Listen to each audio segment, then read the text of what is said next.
Alright, boys and girls, so I got done with John's heads that we're doing for an experimental setup that he wants to try. This is the second head. The first head I already got done. It was the one I was showing you guys how to use the bird cutter, and it was welded on and rebuilt, and that made cutting the exhaust valves, the guides had been welded, and when I was cutting those, they chattered a lot. And one was already broken off on there, but this head has never been welded on. It probably has been rebuilt once, as it has Healy coils in for the spark plugs, and has TRW valves all in it.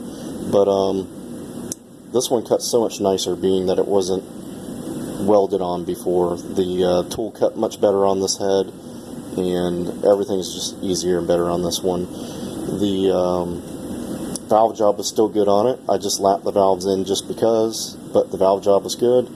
Made a little tool to set my spring height. Didn't have to add any shims to it. It came right out as it should be. I didn't go deeper with the tool. I just kissed the seat pocket, and they all came out to 1/500th with plus or minus a thousandths or 2 thousandths, and you can only get the shims in 10 thousandths, so increments, so it's not worth trying to re-shim it for what we're trying to do. But that's that. It's all together. Dual springs in there. So John's little experiment can start coming along. I'll let him tell you guys what he's doing. I'll pester him to make a video. And John, if you're watching, your other head is done, so we'll have to get this over to you. But I didn't do any chamber work, didn't do any port work. That was kind of the thing. We want to keep it a stock head, besides the dual springs. So he's gonna play with that, and that's about it. Now that I got this done, I got some more confidence in using the tool, and I can start getting the parts again for the heads. I need to get retainers and springs for my heads now, because I used the ones I was going to use on those on John's head. So he's going to get me a set of those, and once I get those, I'll be probably pulling those heads off the other 1915 at his house and bringing them over here and doing that.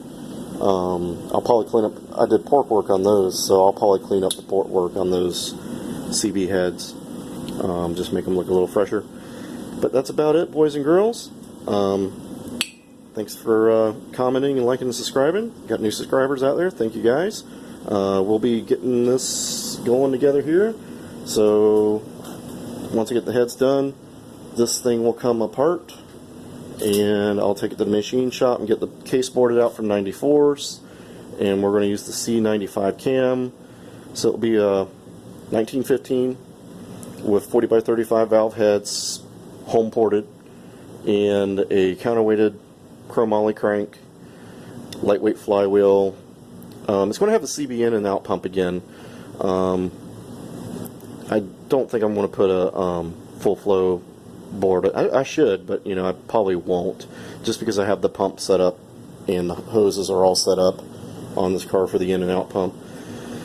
And then we'll put the turbo back on it, get this thing going, get this all cleared out, and we will start on gearboxes.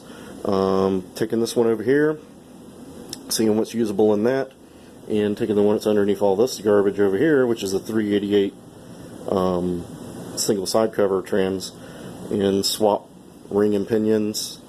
And I think this one has the Super Beetle main shaft. I'd like to figure out what I have to do to switch the main shaft over without machining it. I know you can get it machined, but it's $250 to get it machined. So, if there's a way I can use these gears, and I know this should have the fine tooth fourth gear. If I can replace the fine tooth gear somehow, I'd rather do that, unless there's something out there somebody's going to be like, whoa, that's a bad idea. So we'll see about that. Transmission work is something new to me, so we will go through that adventure when we get there together. I will definitely make videos of that, as I think that's a learning curve. I heard it's not really hard, it's just one of those things you got to have patience for. So anyways, guys, thanks for liking and subscribing, and I'll see you guys later. Get out there and get your cars going.